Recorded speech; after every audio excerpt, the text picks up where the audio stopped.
Et bien bonjour, bonsoir, j'espère que vous allez bien, c'est Flo. Aujourd'hui on se retrouve pour parler Jujutsu Kaisen. Et ouais, ça fait presque un mois il me semble, on avait eu 3 semaines de pause et puis derrière une semaine en plus.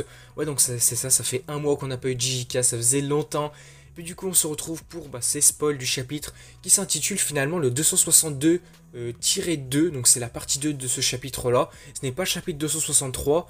Du coup, je pense que ça pourrait être un peu compliqué pour le référencement, même sur TikTok et tout, je sais pas comment ça pourrait marcher, parce que c'est pas le chapitre 263, c'est bien la suite du 262e. Faudra voir ça, je sais pas trop, j'espère que ça marchera, qu'il y aura de la bonne visibilité et tout. Mais du coup, voilà, on est parti pour ce chapitre. Donc la vidéo ne commence, je vous le rappelle, si vous voulez soutenir et sur les prochaines vidéos, n'oubliez pas de vous abonner à la chaîne.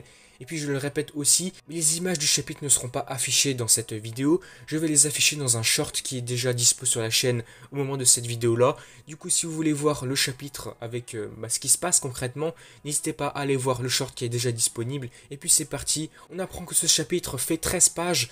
Donc ça reprend, on va dire, le chapitre précédent qui faisait 7 pages je crois. Donc ça complète, ça fait 20 pages. Ouais, c'est un chapitre normal, finalement c'était la partie 1 et la partie 2. Ici je crois que c'est le leaker qui fait une petite théorie, qui fait une position. Il dit que peut-être que le chapitre est court parce que Gege Akutami l'avait déjà rédigé avant de prendre sa pause. Il ne sait pas vraiment. Je sais pas trop, c'est vrai, mais bon, en tout cas, c'est pas grave. On va dire que ça complète le chapitre précédent et c'est la suite tout simplement. Du coup, le chapitre va démarrer sur la première page qui est une illustration de Rika et de l'ancien corps de Yuta, enfin le vrai corps de Yuta finalement, qui sont illustrés voilà en première page du chapitre. Ici, c'est important. Comme je l'ai dit en début de vidéo du coup, les écrits appellent ça bien le chapitre 262, partie 2, ce n'est pas le 263e, je le répète, mais il faut bien comprendre ça, ce n'est pas le 263e. Du coup voilà, on commence sur le chapitre. Yuta ne peut pas utiliser d'autres techniques, donc d'autres sorts que l'infini de Gojo en ce moment. Il va remarquer que depuis que Sukuna a perdu son bras gauche, il n'a pas utilisé une seule fois le slash tranchant du monde. Yuta va alors penser que Sukuna n'a pas d'autre moyen de surmonter l'infini à part le prolongement de territoire, comme il l'avait fait au chapitre précédent, à la première partie de ce chapitre on va dire plutôt. Yuta ensuite va soulever et jeter Sukuna et lui donner un coup de pied, puis il lui donne aussi un coup de poing à la tête, au visage. On voit ici que quand même Yuta a un peu de mal à s'adapter aux longs bras et aux jambes de Gojo.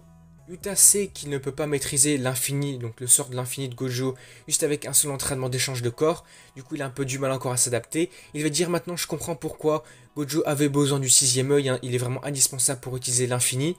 Yuta va alors se souvenir de Gojo disant mais allez c'est bon je suis le plus fort et va penser combien cela a dû lui coûter pour dire cela avec tant de confiance.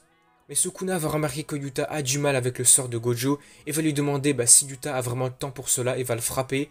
On apprend ici aussi que Kenjaku a informé Sukuna de la technique occulte de copie de Yuta. Il va penser que la condition pour copier est probablement que Rika doit consommer un corps ou une partie d'un corps, mais Sukuna va se demander si Yuta peut utiliser les techniques occultes qu'il avait copiées avant ça, mais il se rend compte que Yuta ne peut utiliser que l'infini pour l'instant. Sukuna va se demander aussi alors combien de temps va durer ces techniques de copie. C'est un peu aussi ce qu'on se demandait également dans le chapitre précédent. Si le sort de Kenjaku va se terminer, mais qu'est-ce qui va advenir de Yuta? Est-ce qu'il aura toujours le corps de Gojo ou pas? Et si Yuta n'a même pas pensé à ce qui pourrait se passer après ce combat, Sukuna va réaliser lentement quel pourrait être le plan de Yuta justement, en se rappelant de la technique de Gojo, le violet. Après cela, nous allons avoir un petit flashback. Après avoir terminé l'entraînement d'échange de corps, Gojo va taquiner Yuta en disant que son énergie occulte est trop incohérente, mais il est immédiatement réprimandé par Maki, qui va lui dire que Gojo est beaucoup trop strict avec Yuta, et d'autres vont la rejoindre pour défendre le Yuta qui est maintenant fatigué avec l'entraînement. Yuta va commencer les incantations pour utiliser le sort violet de Gojo, mais Sukuna va saisir immédiatement ses bras pour l'empêcher, va défaire les signes pour l'empêcher de faire le violet tout simplement et va le frapper. Sukuna va ensuite penser qu'il ne se laissera pas faire, qu'il ne laissera pas Yuta utiliser ce violet, mais par la suite là, c'est la grosse dinguerie du chapitre, vraiment très surprenant, je m'attendais vraiment pas. Yuta va utiliser le bleu pour pousser Sukuna pour avoir de la distance entre les deux, et soudainement on a un enregistrement, donc c'est pas un talkie-walkie, c'est un peu un truc pour utiliser des enregistrements audio. Donc cet objet là va être repoussé à côté du corps de Sukuna, à côté de lui tout simplement pour qu'il soit au plus proche. Et nous allons voir donc un enregistrement de Inumaki de Toge qui est là, mais qui l'aurait cru, et il va crier ne bouge pas face à Sukuna finalement, et donc Sukuna se retrouve figé de choc carrément face à tout ça. Sukuna il s'est pris pour la vanne à English or Spanish pour ceux qui ont la ref, c'est vraiment drôle, mais du coup il se retrouve figé face à Inumaki à cause de lui, alors que Yuta va finir complètement les incantations pour utiliser le violet. Il va charger la technique, prêt à tirer sur Sukuna à tout moment. Et c'est ainsi que le chapitre se termine sur un gros cliffhanger quand même. Sukuna qui se retrouve figé face au violet de Yuta Gojo. Qu'est-ce qui pourrait se passer au chapitre suivant? Est-ce que Sukuna va se prendre le violet de plein fouet? Je sais pas ce qui pourrait se passer puisque quand c'était Gojo qui l'avait utilisé face à Sukuna en fin de combat, Sukuna avait réussi à résister. Alors est-ce que là Yuta pourrait vraiment amocher Sukuna et vraiment le laisser sur ses derniers retranchements? Je ne sais pas, ça pourrait être vraiment quasiment à la fin du combat, je ne sais pas du tout, n'hésitez pas à me faire part de vos avis, théories là-dessus.